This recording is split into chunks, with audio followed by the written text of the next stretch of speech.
좋으신 하나님이 주시는 은총과 또 평화가 이 저녁에 사랑하는 여러분들과 함께 하시기를 빕니다. 1년 전 불법 계엄이 선포되었습니다. 그 이후로 정치적으로 우리나라가 혼란해졌고 또 국민들의 삶은 어려워졌습니다. 무엇보다 국민들이 양극화되어 갈등과 분열을 계속해 오고 있습니다. 언제쯤 참된 평화가 이 땅에 임하게 될까요? 언제쯤 땅에 소란한 소리들이 그치고 예언자 이사야가 꿈꾸었던 그 나라가 이 땅 가운데 임할 수 있을까요? 평화의 왕이신 예수 그리스도를 기다림이 더 간절해지고 깊어지는 이유입니다. 에스겔 강의 26번째 시간입니다. 올해의 마지막 한 달을 저희가 살고 있는데요. 이맘때는 후회와 또 아쉬움을 많이 느끼게 되는 것 같습니다. 후회와 아쉬움이 남을 것을 알면서도 한 해를 왜 최선을 다해 보지 못했을까 생각하며 돌아보게 됩니다. 땅에서 누릴 것들을 얻기 위해 애쓰고 노력함도 물론 있어야 하겠지만 그리스도인은 하늘을 올려다보며 사는 사람들이라 했습니다. 한 해의 마지막 시간을 보내며 하늘의 뜻이 나를 통해 또 우리를 통해 얼마나 이루어졌는지도 돌아보시고 또 무엇보다 베푸신 은혜와 사랑에 대한 감사와 찬양을 잊지 않으시길 바랍니다. 히브리 시인의 감사와 찬양의 고백이 우리 모두의 고백이 되길 소망합니다. 시편 136편 23절부터 26절까지의 말씀입니다.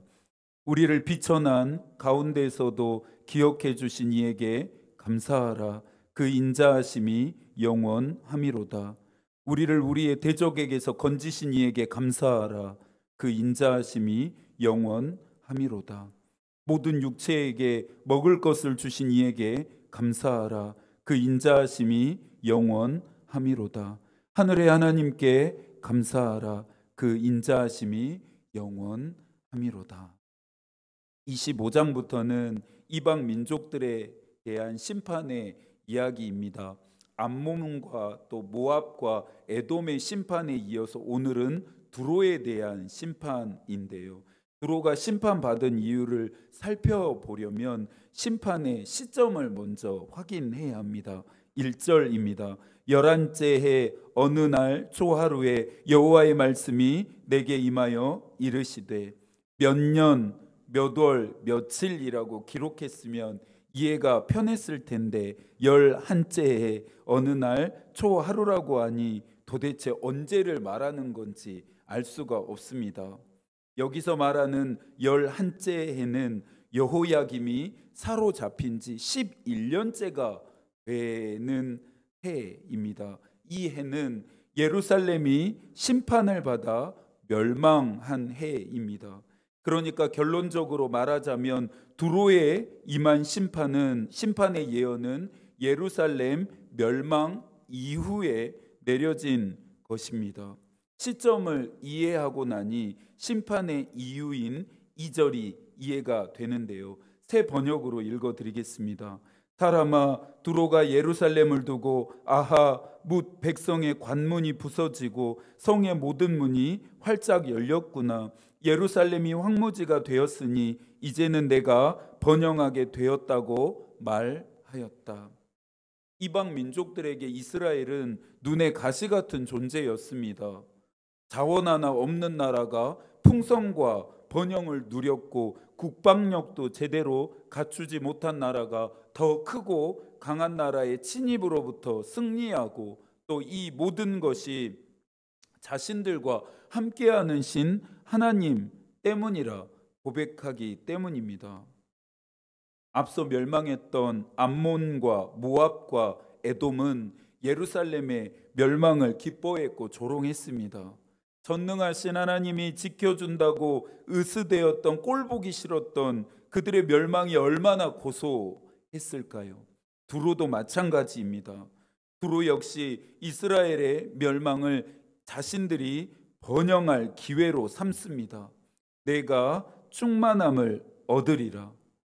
지리적으로 두로는 해상 무역의 거점, 예루살렘은 육상 무역의 거점이었습니다. 육상 무역의 거점이었던 예루살렘이 멸망했으니 이제부터는 자신들이 더 많은 이익을 얻을 수 있다라고 생각하게 되었습니다. 말 그대로 예루살렘의 멸망이 호재였던 것이죠. 지난 시간 이방 민족들이 예루살렘의 멸망을 기뻐했다고 하나님의 심판을 받은 것이 아니라 말씀드렸습니다. 이방 민족들의 심판에 대한 인간적인 해석은 지양해야 합니다. 암몬, 모압, 에돔이 그랬듯이 두로 역시 자신들의 죄악으로 인해 심판받은 것인데요. 두로의 가장 큰 죄악도 교만입니다. 교만은 하나님을 인정하지 않기에 스스로를 높입니다. 스스로 높아진 마음은 결국엔 하나님을 대적합니다. 이것을 잘 말해주는 사건이 바벨탑 건축. 심판의 시점과 이유를 알게 되었으니 이제 남은 것은 심판의 내용인데요. 두로가 받게 되어질 심판은 4가지입니다. 3절 치게 하리니, 4절 무너뜨리며 쓸어버려, 5절 노략거리, 6절 죽으리니 그들이 나를 여호와인 줄을 알리라. 최종 결제자의 사인은 즉각적인 시행과 변경 불가의 의미가 있습니다.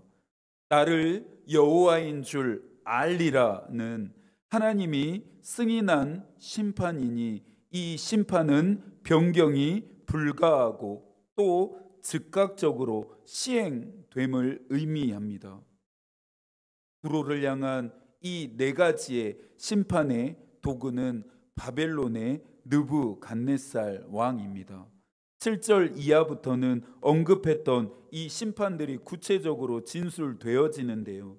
느부갓네살은 말과 병거와 기병과 군대와 백성의 큰 무리를 이끌고 와서 두로를 공격합니다. 예루살렘을 뒤덮은 느부갓네살의 군대는 예루살렘의 모든 백성들을 죽이고 세워져 있는 모든 것들을 무너뜨리고 쓸어버립니다. 13절입니다. 내가 내 노랫소리를 그치게 하며 내 수금소리를 다시 들리지 않게 하고, 낙심과 절망에 빠지거나 시험과 고난을 만난 교우들에게 가장 먼저 나타나는 특징은 찬양이 끊어진다는 것입니다. 마음이 힘들고 어려우니 당연히 노래가 나올 수가 없겠죠. 두로의 노래가 끊어짐은 단순한 이런 이유들 때문이 아닙니다. 하나님이 아예 두로를 황폐하게 만드실 것이기 때문입니다. 이어지는 14절입니다. 너를 맨바위가 되게 한즉 내가 금을 말리는 곳이 되고 다시는 건축되지 못하리니 나 여호와가 말하였음이니라. 주 여호와의 말씀이니라. 한때 바다를 호령하고 부와 번영의 상징이었던 두로였습니다. 그런데 심판을 받은 두로의 모습을 보십시오. 바다를 호령하던 두로는 그물이나 말리는 곳으로 변하고 부와 번영을 상징하는 모든 것들이 무너져 내린 두로는 다시는 회복하지 못합니다. 바벨론에 의해서 두로가 심판을 받지만 이 일을 주도하시는 분은 하나님이심을 우리는 기억해야 합니다. 예루살렘의 멸망을 보고 조롱했던 두로는 이제 반대로 조롱의 대상이 됩니다. 17절의 말씀을 함께 읽어볼까요? 그들이 너를 위하여 슬픈 노래를 불러 이르기를 항해자가 살았던 유명한 성읍이여 너와 너의 주민이 바다 가운데 있어 견고하였도다. 해변의 모든 주민을 두렵게 하였더니 어찌 그리 멸망하였는고. 가끔 뉴스를 보면서 잘 나가던 유명 연예인이 어쩌다가 한순간에 망하고 딱한 처지가 되었다는 소식을 듣게 됩니다. 잘 나가던 사람이 어쩌다 저렇게 되었을까 참 안타깝게 생각되어지곤 하는데요. 해변의 모든 주민을 두렵게 하던 두로의 멸망은 이제 노래가 되어 사람들의 입에서 불려집니다. 하지만 더 슬픈 것은 두로에 대한 진짜 심판은 아직 시작되지도 않았다는 점입니다. 20절과 21절도 함께 읽겠습니다.